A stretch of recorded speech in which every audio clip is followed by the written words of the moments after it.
We have some amazing partners today to provide some insight from the regional, statewide, and national perspectives on funding and championing digital inclusion projects and processes.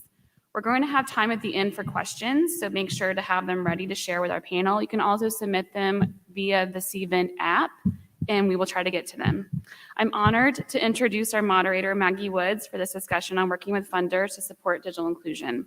Maggie serves as the Deputy Director for the Institute Department of Information Technology's Division of Broadband and Digital Equity. She previously served as Policy and Program Manager at the Institute for Emerging Issues and was the Director of the Band and C Digital Inclusion Program. Welcome, Maggie. Thank you. Thank you, Samantha. Good morning, everyone. I can't tell you how excited I am to be here and to see how full this room is. For me, this is personally full circle. As Samantha said, I got my start working on the Band NC program, and when I left for the state, we were just getting this big Dogwood Health Trust grant off the ground, focused on digital inclusion plans in all of the Western counties. And here we are. We're here to celebrate. So this is huge. Can we get another round of applause?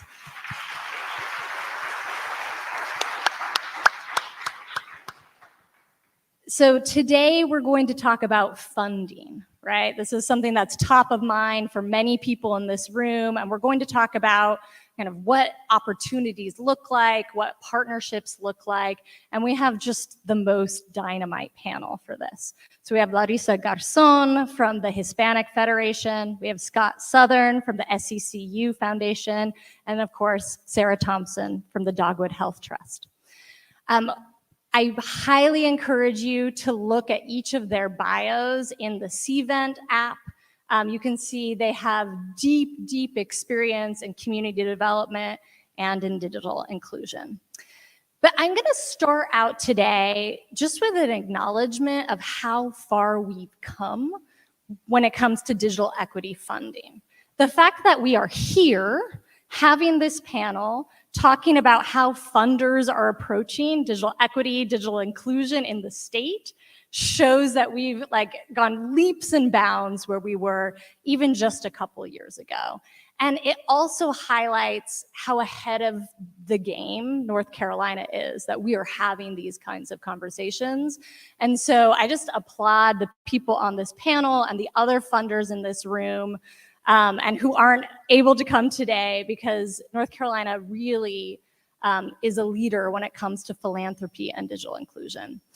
I also wanted to acknowledge the kind of tremendous amount of federal and state funding that has become available for digital equity and give just a very broad overview of what that funding looks like.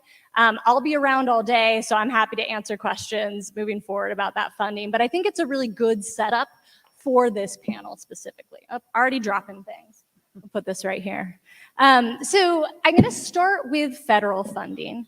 I'm not gonna go into deep detail because the amazing Amy Huffman's going to end the day talking about federal funding in a fireside chat. But I just wanna give the broad overview. So back in 2021, as part of the Infrastructure Investment and Jobs Act, there was something called the Digital Equity Act.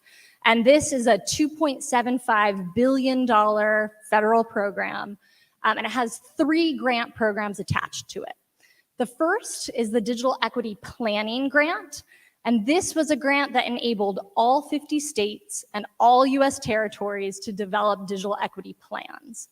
That grant is done, and many, many of you in this room were a part of the North Carolina digital equity planning process.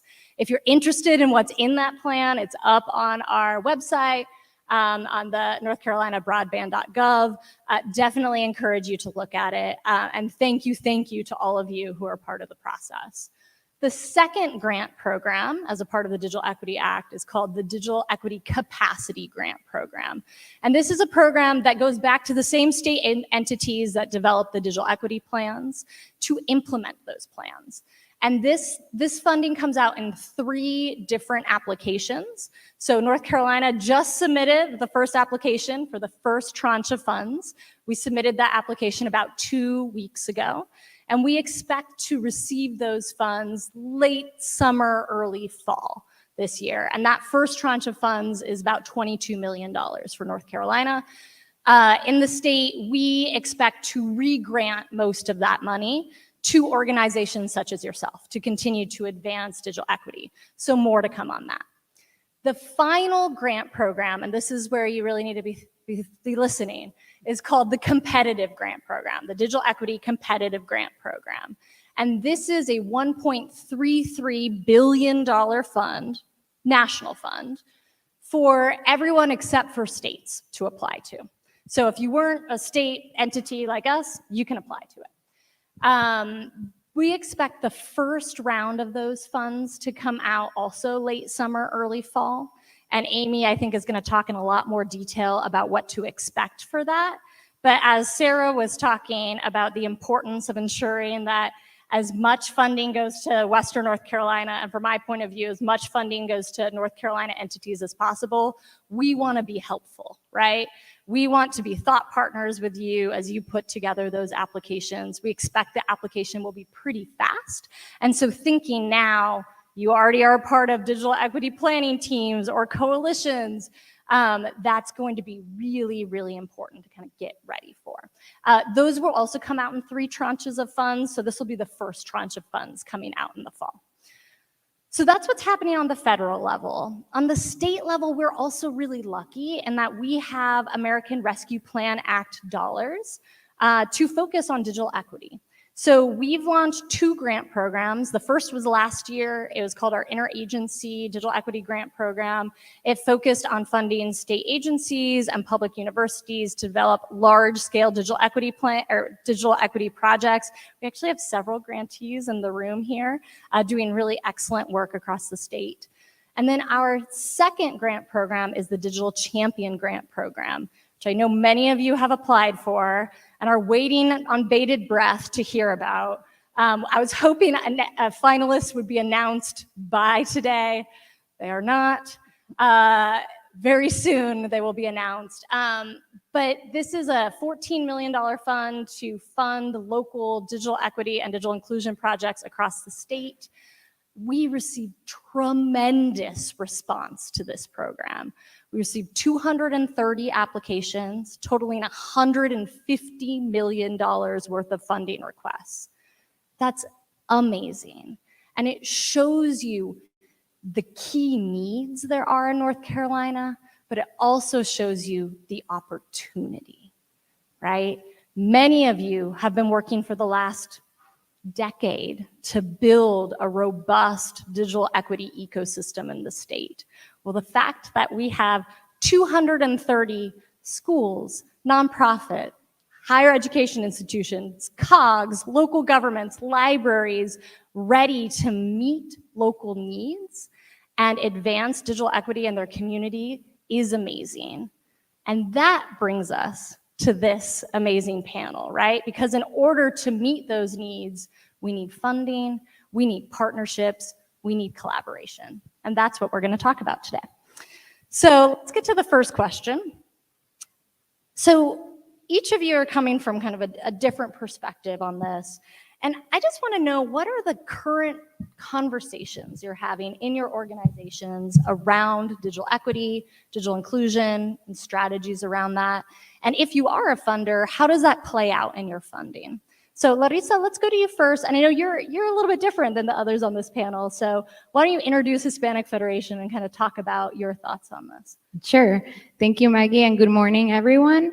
I work with Hispanic Federation. We are a national nonprofit organization with a mission to, 1, support and strengthen Latino-led organizations throughout the country, 2, conduct advocacy to improve the quality of life of Latinos in the United States, and 3, provide direct services and programs for our community.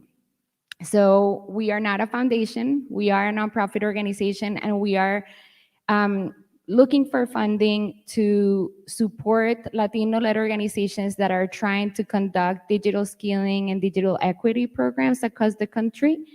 So that's what makes us a little bit different. In terms of the conversations that we have at Hispanic Federation, they're really based on the inequalities that our Latino community is facing when it comes to having internet at home, digital skilling, having computers at home, etc. That's what really drives our conversation, because at the core of our mission, we want to address these issues and provide solutions. So when we're talking about the funding that we provide, we're really talking about grants that we provide, equipment, capacity trainings, and also curriculum. We identify organizations that share our values, that are ready and willing to do the work, and we provide them with these 4 things so that they can implement their own programs in their community. The most important thing for us is to acknowledge that community-based organizations are the best organizations, period, to do this work. They are culturally competent, they have the trust of the community, and they're embedded in the community. They know all the obstacles that people are facing, to reach a computer, to learn skills, etc. So that's the main part. The second thing is we really know that by providing funding and support to these organizations, we're making the community more resilient. We are building skills that are gonna help the community not just now, but also many years to come.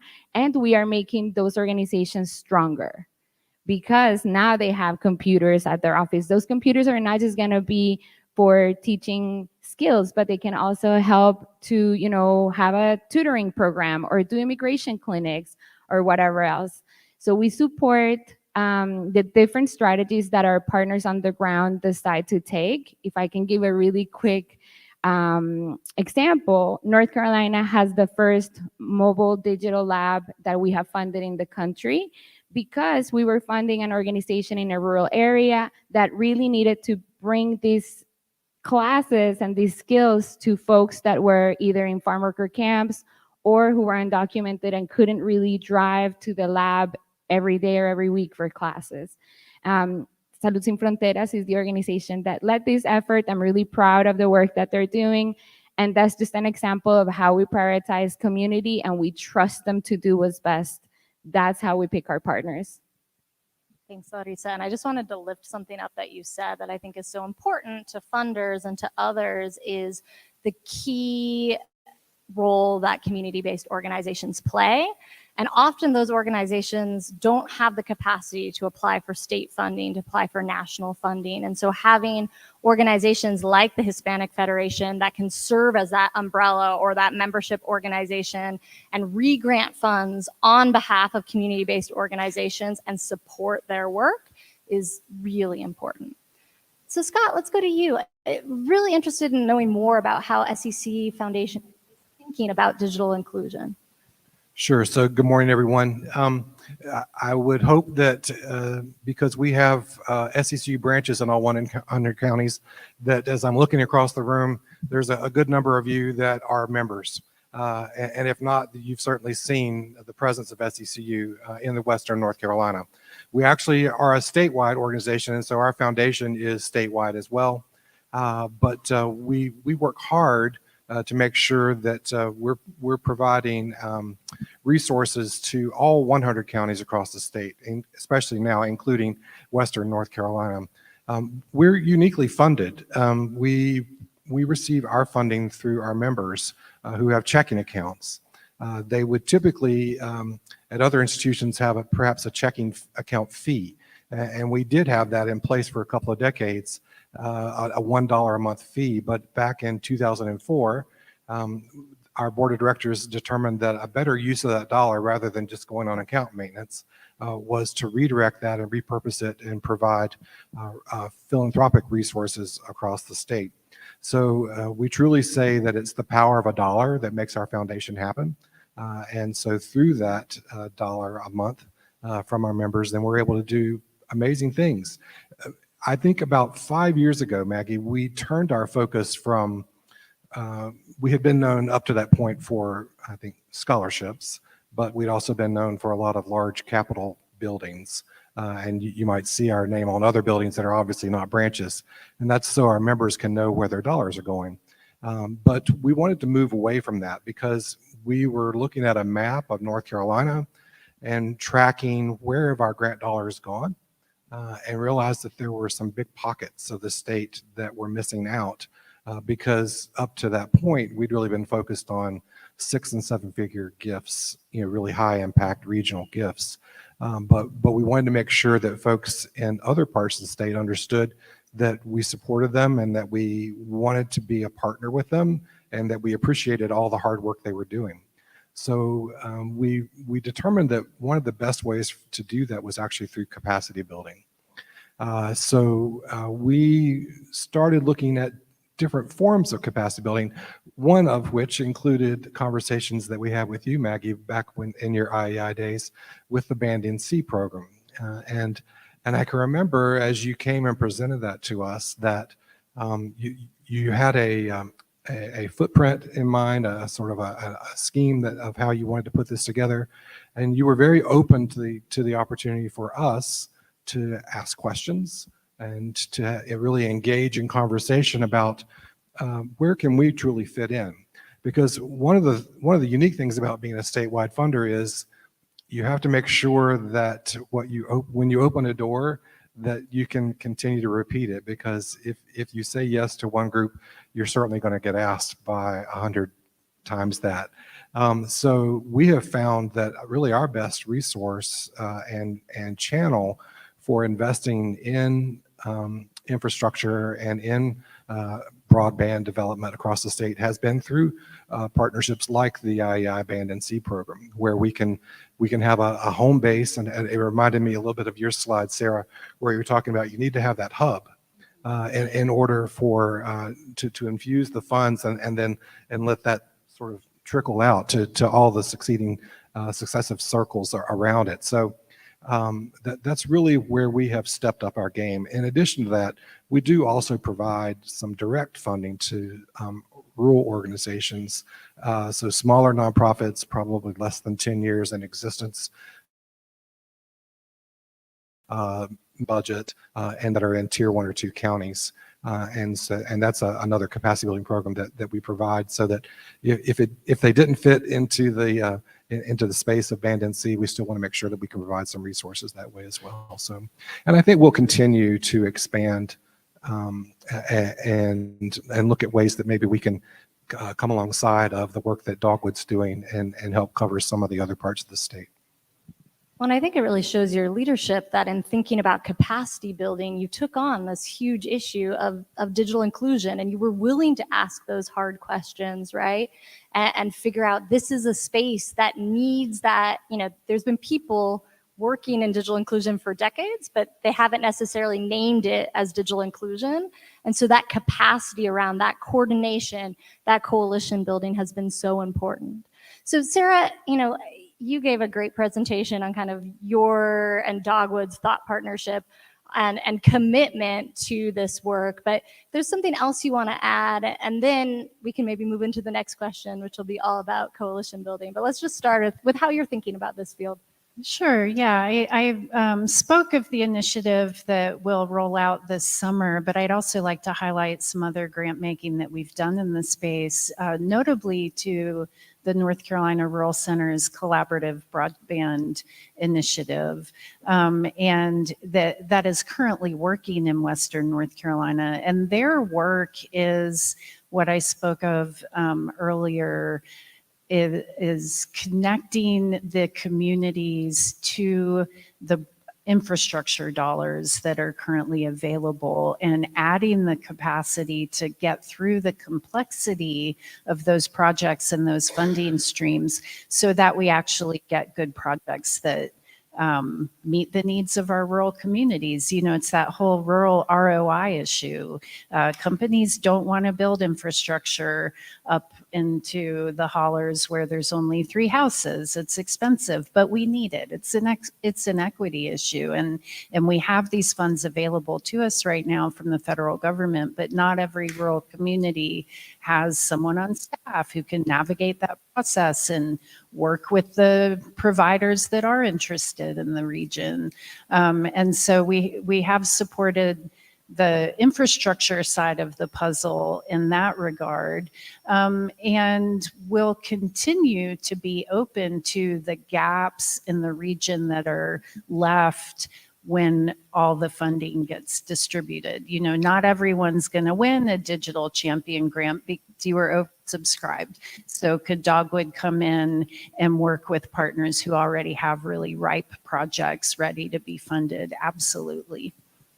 And that's so key to have a funder say they're going to fill in the gaps, right? And that's key to the sustainability long-term of this field. And that really does bring us into the next question, which is all about coalition building. So much of this work has been around bringing people together, develop task force, coalitions, committees to advance digital equity in a community. And so, you know, how are you thinking about coalitions? How mature do coalitions or committees need to be before applying for funding? And really, what values are you looking for from coalitions, whether they're, you know, just getting started or whether they're very mature? So, Sarah, let's start with you on that. Yeah, there's a lot I could say about this, but I'll keep it brief.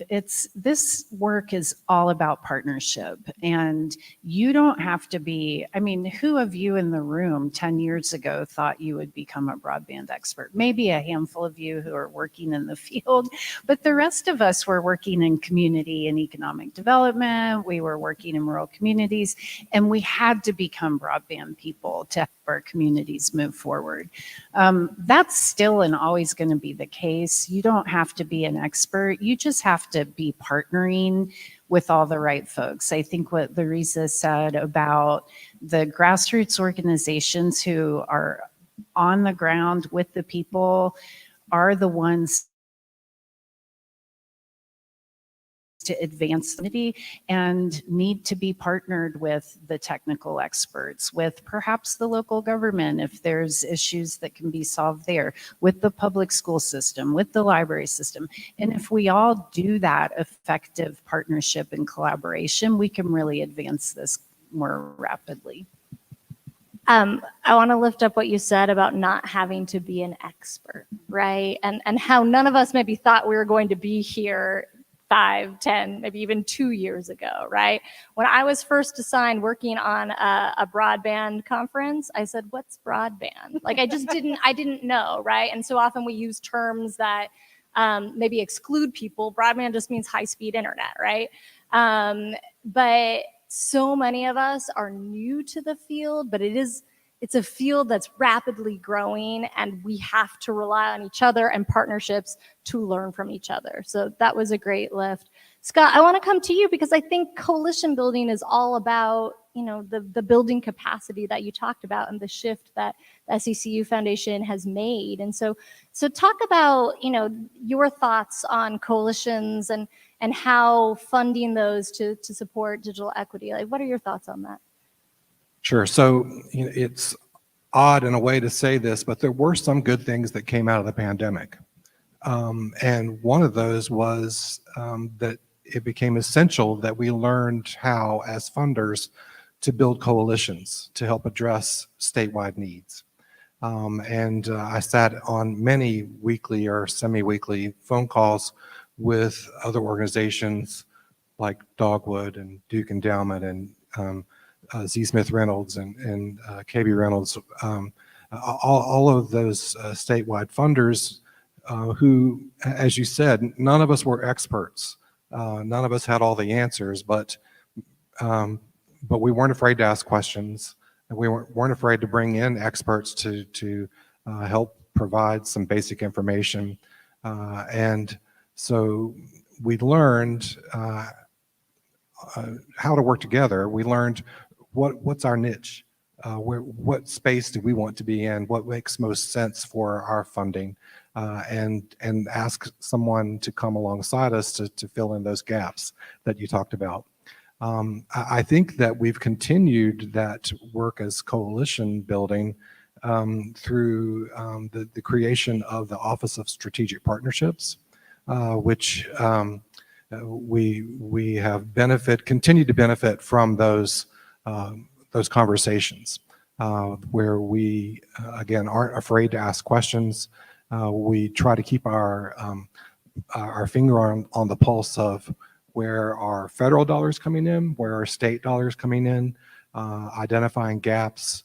And sometimes that's not just funding gaps, but it's coverage gaps. It's we know pretty well that we can count on Dogwood really to hold down the 18 county Western North Carolina region. But unfortunately there's not a Dogwood in every region of the state. So I think that's one of the things that we're working on right now is to help identify who are some other big players that we can pull together as a coalition to make sure that we can address this statewide. And again, another funder saying that you want to fill in the gaps, this time kind of geographic gaps, and that's huge. And what I also love that you talked about is not being afraid to ask those questions, right? And making those partnerships. And I think, I've benefited from almost everyone in this room with asking kind of basic questions, relying on this amazing community of practitioners to help move this field forward and to meet local needs. And so I think that's really important. And Lariza, so much of the work you're doing is embodies coalition building and making sure that you have the right partners on the ground. So talk to us about the way that you're thinking about this. So we definitely encourage collaboration between all of our grantees. We know that they all have different experiences that if they share them with one another, they're going to strengthen each other's programs. So that's something we encourage. We have a digital encuentro that happens every year with grantees from around the country. We also work with our grantees to conduct advocacy regarding digital skilling, because we know that just providing services is not going to change things in the long run. So we invite them and we provide capacity trainings so that they can conduct advocacy effectively. And of course, we encourage them to also have networks of collaboration with others for referrals. When a person comes asking for computer classes to a community organization, you're also going to find out if their family is going hungry, if their kids have a computer that they can use for school, if there is some health needs. So we know that community-based organizations have those resources, and as the Hispanic Federation, we connect them with one another and with other resources so that they can better serve the community. My last comment will be that, of course, the community that we're working with has been historically marginalized, and sometimes in some regions, it's really hard to hold and maintain relationships with government or with bigger institutions, right? So I just want to mention that because it is a real struggle for smaller organizations to have the capacity, in addition to everything that they do, to build these networks. That's where we can help them, but also respecting their process and their realities, because we're not on the ground with them in those communities. They are the ones that will be able to tell us if at this moment is the right time to reach out to the municipality or to, do whatever it is that we're encouraging them to do. So two things. One, your focus on ensuring that you're not just providing a computer, you're also assessing, do people need food? What else do they need? And that highlights how digital equity is at the intersection of so many of our society's inequalities, right? And cannot be taken away from that, right? You can't pull it out. It's at the intersection. And then the highlight of distrust in government, distrust in traditional, even community anchor institutions. This is what we heard throughout our planning process is people don't always trust the library. They don't always trust the community college. And that doesn't mean that we don't fund those institutions, but that we also have to fund the community-based organizations on the ground that have that community trust. So I'm going to do one last question, and as maybe a little rapid fire, because I want to make sure that we have enough time for questions from the audience. And really, I want to know, what are you excited about? What digital inclusion projects have have you heard about, or models that you've read about, or specific organizations that's doing something really interesting that you want to highlight? So Scott, let's start with you. So we have the benefit of seeing some of this work in action and through our grantees. And within the last couple of years, I can think of two specific examples where we had a lot of and again, this goes back to the needs that I think were born out of the pandemic, but there's seen such an expansion in programmatic opportunities from organizations so that they can continue to have impact, even if it's not face-to-face. And so they become pretty dependent on access and strength of signal and equipment that's necessary to get their programming out there. In Asheville, we have a grantee, Memory Care, who provides training and care opportunities for folks with dementia, Alzheimer's, and their caregivers. While they're hubbed in Asheville, they want to serve the whole Western North Carolina region. But in order to do that, they really had to expand what they were doing digitally. And so they tested that out by doing an expansion into Haywood County. And again, creating another hub in case people do want to continue to have that in-person care opportunities, but just knowing that now they can reach folks, they can hold education sessions that are reaching folks from not only the West, but the entire state. And even now, we've learned that they're reaching folks in Virginia and other bordering states as well. So you just see the impact that being willing to stretch programmatically into digital space is making. Another organization that we worked with, not quite in this region, but close, in Surrey County, Surrey Medical Ministries. When we vetted their grant request, it was so neat to hear them talk about how they had taken advantage of the Band NC program. And so then they sold me right there as soon as they said that. but they had actually been able to create 20 mobile hotspots to go out into the farming community so that they could reach our Latin friends, and they're actually a free and charitable clinic. And so they're working with folks who are in some cases undocumented, in almost all cases uninsured, but they value them as humans and wanted to make sure that they were getting appropriate health care. And so to introduce telehealth to those communities, that was a significant growth in terms of how you can turn technology and make it a positive. And I think so out of all of that, the takeaway is that we need to continue to embrace technology, that we need to not be intimidated by it. Even if we're not the experts in the room, that we can seek out those experts and find ways that we can continue to make good things happen and grow and bring others on board. It's great examples of the intersection between digital equity and health equity, right? Sarah, what are you excited about? I'm just excited about what's possible and how much this issue has risen to the surface in our country.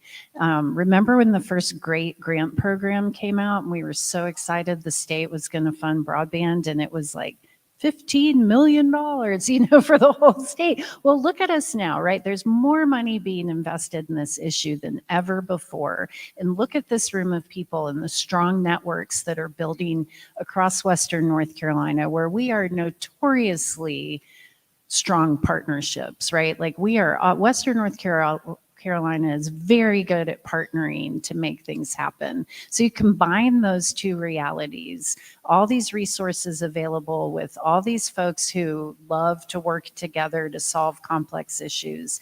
And we can't ignore technology. It's going to happen whether you want it to or not. So let's use this momentum to really pull this region into the next era. This is an amazing room of people, an amazing room of people. Larissa, bring us home. What are you excited about? I'm continuously inspired by the creativity that community-based organizations have. I'd like to highlight a few of the programs that I know are happening. Here in this region of North Carolina, we have the Western North Carolina Workers Center. I love that they're using technology or they're organizing efforts to teach tech skills to their members. I think that's brilliant, as workers are fighting for their rights, as communities are fighting for their rights, incorporating this learning of digital skills will definitely take them to the next level. I would like to talk a little bit more about our grantee Salud Sin Fronteras, the fact that they have a mobile clinic that they can take to a trailer park, that they can take to a camp, that they can use for telehealth, that is really gonna be where the community needs them to be, is also brilliant. And then, of course, we have El Centro Hispano or Latin American Coalition, which have these computer labs where they're teaching people how to do their resume, they're teaching people how to connect with relatives. All of these things really respond to the needs of their specific community. And I think that's where we're gonna see a lot of the change happen. Like the great ideas are gonna come from these communities and maybe adapted in other settings. Amazing. That was a great way to end our formal questions. And now I think we're going to get some help from IEI to answer some of your questions. We've got about 7-8 minutes. Yeah, thank you. So if you have a question, please raise your hand. We're having a little difficulty with the app right now, so you can't submit anything anonymously. I'll let you know if that changes today. Any questions? I can come to you with a mic. Okay. Yes.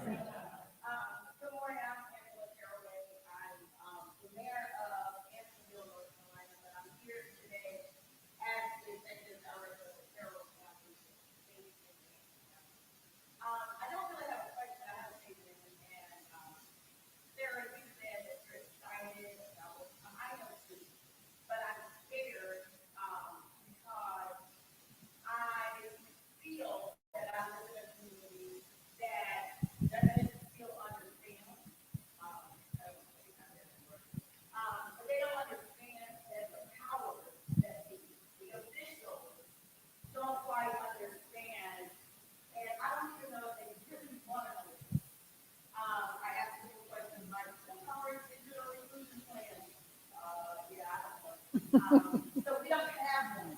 And I'm afraid that we will become one of those counties that will show up in yellow on the state. Oh, you brought it to me anyway. Okay. But I'm nervous about we may be left behind. I don't want to be left behind, especially when my energy around this is exploding. I've been doing this work since 2011, 12. And I felt like I've been doing it alone.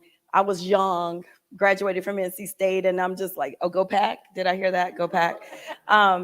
So I'm excited, and I want to see this rural community moving forward, but I don't have all the support that I feel like I need from the elected officials that can make those decisions. So I guess I do have a question. How do I get them excited, or at least a little bit of excitement that I have towards moving our county forward? Because if not, we will be left behind. I won't be able to become a hub. I won't be able to do a lot of the things because unfortunately I see that the grants need the, the government or your county to help with the grants. So I can't do it by myself as a nonprofit. So I'm just putting it out there. This is great, but I'm sitting here fearful because I just had a meeting with my county manager, and his answers to me were scary. And so I don't know if I'm gonna have the help, which means I won't be able to apply for some of these grants that I know that I can do the work, but I don't have the support of who will help me make it happen. So Well, I'm being transparent. That was transparency. Don't. Are y'all recording? Don't. It's being live streamed, so. I think this, it's all about the coalition building, and find your other broadband champions, and find the folks that are working in organizations whose clients need these services and need the devices, and form a local coalition. I feel you though. I mean, it's hard to explain, right? Like when we first started talking about broadband at Dogwood, everyone goes straight to infrastructure. That's what they think you're talking about. And so it's a lot of educating about what do we mean by digital opportunity. And I think the best way to do that is to tell stories.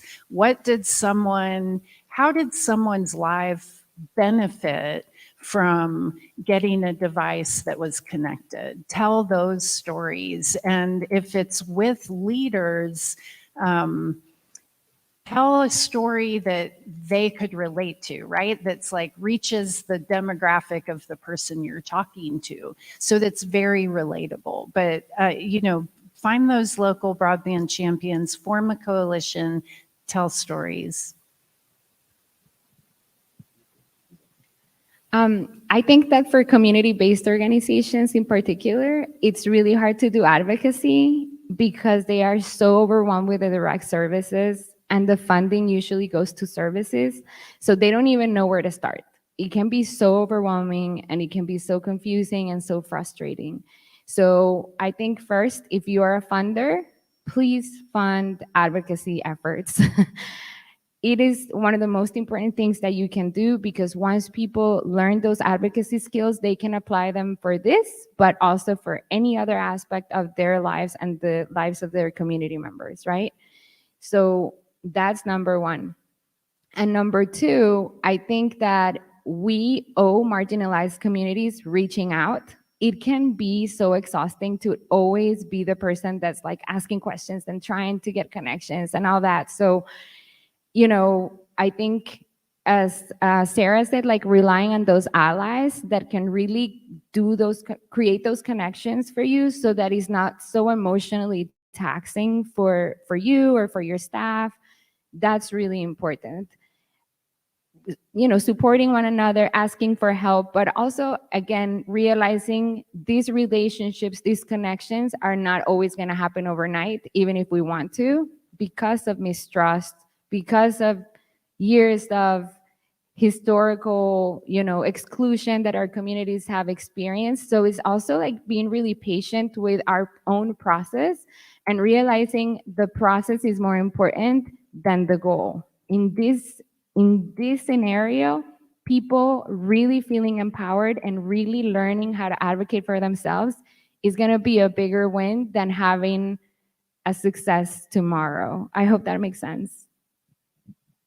And Angela, I'll just say you're in the right room, and Samantha Graham right next to you. You can talk to her, or you can talk to Kylie or Jess over at this table over here, and they'll connect you to the work that's happening in Anson County around digital inclusion planning. So let's talk.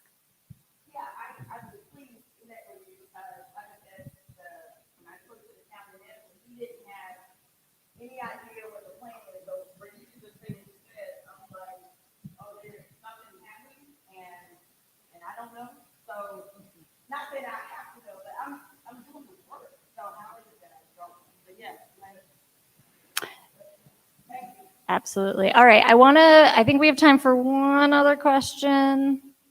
Sure, we can get one more question. But that is a good segue. During the break, please go to the flip chart in your registration. You can put a topic you want to talk about on the flip chart, and we'll make affinity tables during lunch. Question, Deb.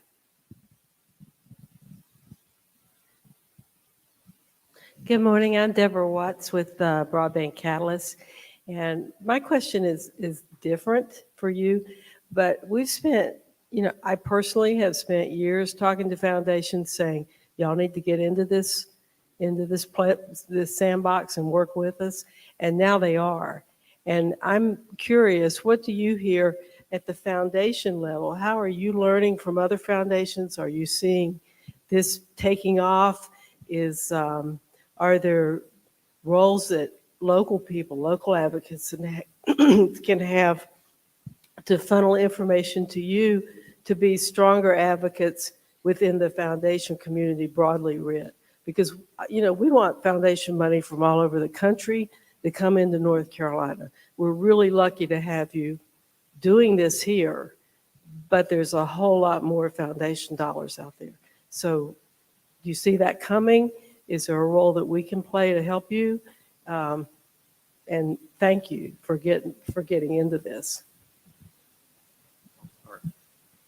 It's interesting because as funders, we all work with different buckets of funding, and also many of us are multidimensional in terms of trying to cover a broad spectrum of focus areas. If apologies if you felt like you had been ignored earlier, but I would agree. I agree with you that it's good to see now that so many folks are coming on board. I think that many foundations or grant makers are driven by data and metrics, and that's not always a good thing, but it's a reality. And so I think that one of the things that groups like yours can do is to help tell the story and share the success, share the opportunities, and then be encouragers, if that's a word, that you can try to get them to embrace you and be on board with you. And I think that probably gets a little more difficult as you're going outside of the state and looking at some other national funders. But again, I think it comes down to storytelling and making your story a story of impact, either impact of success or impact of future success. Also, real quick, I just wanted to follow up on our mayor's point, and that was, I was curious across the room, would you raise your hand if you are here representing either a municipality or maybe you're a mayor yourself? I know I sat with the mayor from Webster, right? Commissioner, okay, from Webster. So if you're here representing a municipality, can you raise your hand? All right. I just want to say to all of you that we come here as representatives of the funding community as just one component of all the partnerships that are needed to make digital inclusion happen across the state. But you and all around the tables, you're just as important, just as strong, and I would say even more so. You're the ones that are the boots on the ground. You're the ones that are putting things in place. You're the ones that have seen what works and what doesn't. So I would almost encourage you to become a digital welcome wagon. Reach out to folks like our friends in Anson County and invite them to come see what has worked in your communities, so that, because I think that maybe they just need to have an opportunity to see outside of their own community what it means when the mayor asks them, what's our digital inclusion plan. I also think that there's a decent level of competitiveness, whether that's local governments or nonprofits, and so sometimes if you see what toys the other child has, you might want to have that, right? So let's share that with each other and be encouraged makers. Thank you so much, Scott. Please join me in thanking our panel here.